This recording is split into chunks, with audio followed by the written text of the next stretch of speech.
First John 2:18 says, "Children, it is the last hour, and just as you heard that the Antichrist is coming, so now many Antichrists have appeared.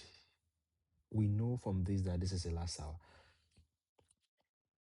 There are infinite efforts to try to determine the date of Jesus Christ's return.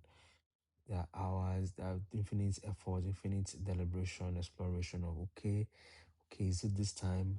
So should we interpret the Bible this way? What about observing certain natural phenomenon, certain political events that will tell us that okay, this is the final hour and that Jesus Christ is going to come back soon. Now, from if you know that these words were written 2,000 years ago, right? About 2,000 years ago. So we need to reassess how we define final hour. We need to reassess how we define the Antichrist based on this verse. It said, "You heard that the Antichrist is coming." That means there's something in the future. John now said, "No, so now many Antichrists have appeared. So don't say it's coming again. Say it's now here. Many Antichrists have appeared. We know from this that this is the last hour. That means if there's something that is the last hour, there's nothing else coming. This is the end. There is no, there is nothing that will come before the end. This is whatever is happening now is what is going to happen before the end. This is the last hour. So it shows you that we need to think of the last hour not as a way to measure things. So don't fall into the error of saying, okay, the last hour, right? Okay, so let's measure the centuries. Okay, this century is 1 hour, then 24 hours will be this. Don't fall into that. This is communicating a way to think about what happens between the time Jesus Christ ascended and the time he's going to come back.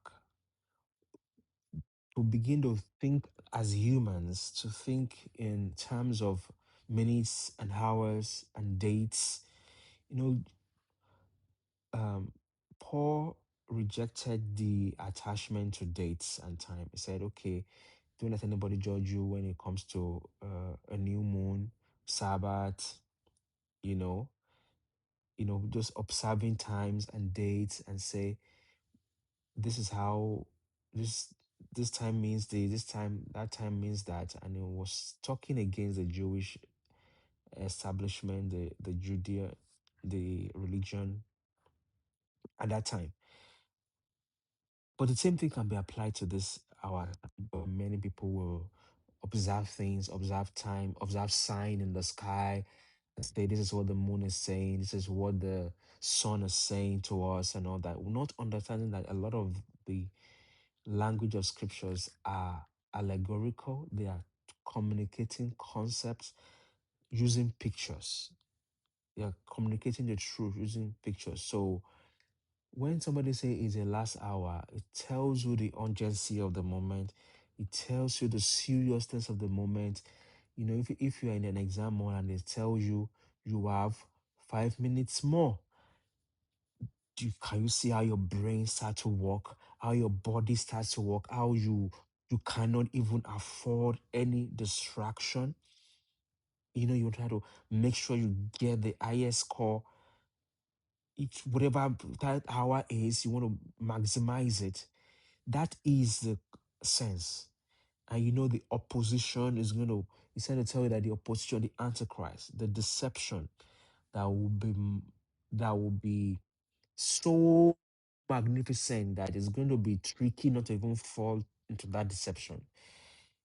That is the final hour, the carefulness that you need to have, the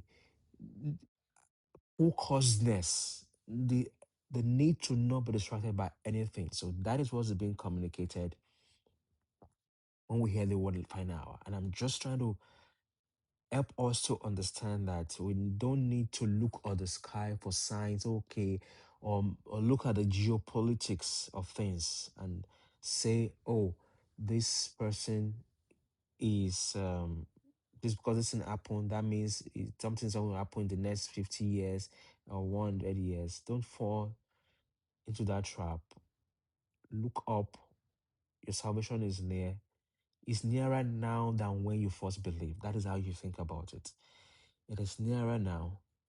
The end is nearer now than when you first believed. And God is doesn't want you to bother yourself about the timing and all that. It wants you, as Jesus Christ told the apostles, you shall receive power after the Holy Spirit has come upon you. You shall be my witnesses.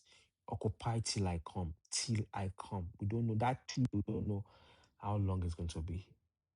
But we ought to live with that sense of urgency. God bless you. See you tomorrow.